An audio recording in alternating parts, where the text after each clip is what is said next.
vlog karong adlaw. Makita ko ninyo over ka sa picture. So makitan ko ninyo sa mga video ni Mama, di ba? Makitan ko ninyo magsasayaw may kaming duha. So first kay katong Chanel, katong second kay katong nag-trend nga sayaw. So karon ako say mag-vlog karong adlaw. So karon ang tuyon ako ninyo kay nakoy pakita niyo duha kong person nga nabot karong adlaw. So totally siya ka 81 pesos. 81 pesos na siya total karon. Over kay ko sa istorya. So karon pakita na ko niyo excited na. First person taganan niyo sa ni. Tagana ba? Tagana. Over kayo. Tara. First person eyeliner ang first person na abot ni Madam. So nabudol si Madam maning eyeliner, pero for real guys, angayan kaayo siya. O pakita na ko niyong packaging. Napaywan. Ganda. Tara, let's go open it. Oh my gosh, so cute yun. No. Ano pa siya, meow. So kami ni guys, ang ayan kanidara ayang kuan guys. Pakita na ko niyo sa pagsuot. Dini siya ballpen na eyeliner ni siya para ni sa makeup. Nipalit ko ni guys kay needed ko ni guys. So kani wala na ginipalit og eyeliner guys kay delete na pud ni dili man kay hilig si Mama ni eyeliner. Kana gi mga event nga mangyari sa eskwelahan, pero ko mo upsell. So wala na, di na ako magdidog eyeliner kay di ko magamit og eyeliner kay wala man may eyeliner. So kani nagpalit na ko, may gani naka-decide si Madam mo palit og eyeliner. Tara palit ako ng eyeliner. Dali, sige eyeliner. Kina ako na i-mention. Alam mo, dahil natato na is-mention, isuwat. Dito ako ayun. Ano isuwat kong yun? Saan ako pagsuwat? Hindi, sa ay kapoy. Samo kayo. Ito guys, digit ko ka ba magbutang o kuan guys. Butang og eyeliner. Expert kasi Mama ani. Digit ko kabawgin. O, daya. Mauna.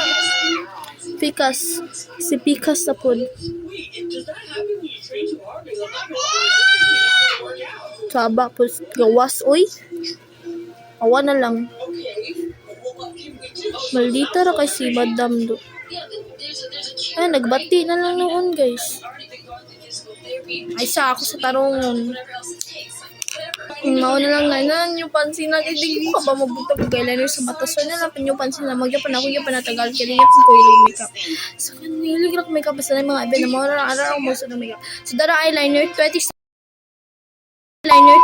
pesos. Kung ganahan mo mag-request dira, request mo sa comment section kay ihatag rin Mama kung sa nga parcel yung ganahan.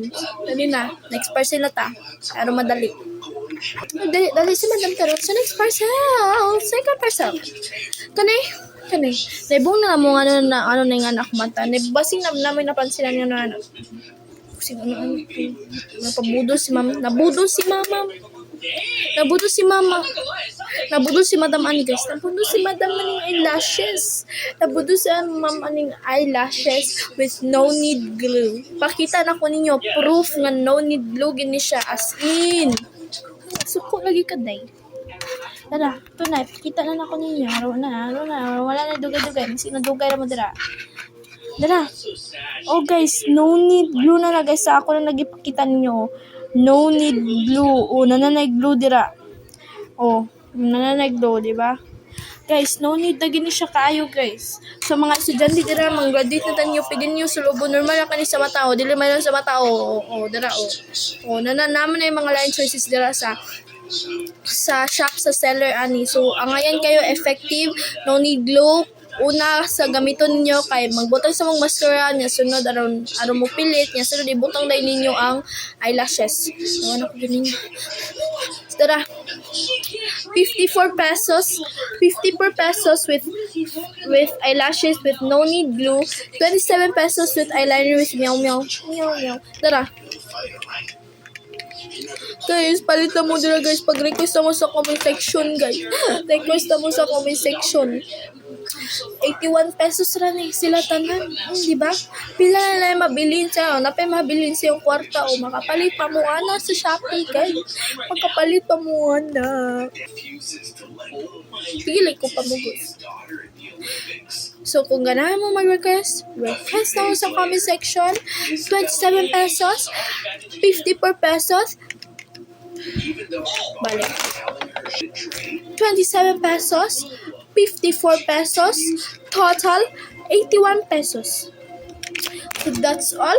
Thank you for watching. Kung ganahan mo mangayo sa link ani sa mga app kani, pag-comment na mo sa TikTok. Naman to sa Facebook. Pag-comment na mo dira sa comment section. Pag-comment na mo ara. Comment na mo lang sa comment section. Okay? Ay, nalain ko guys. Sige na, bye-bye na. Bye-bye.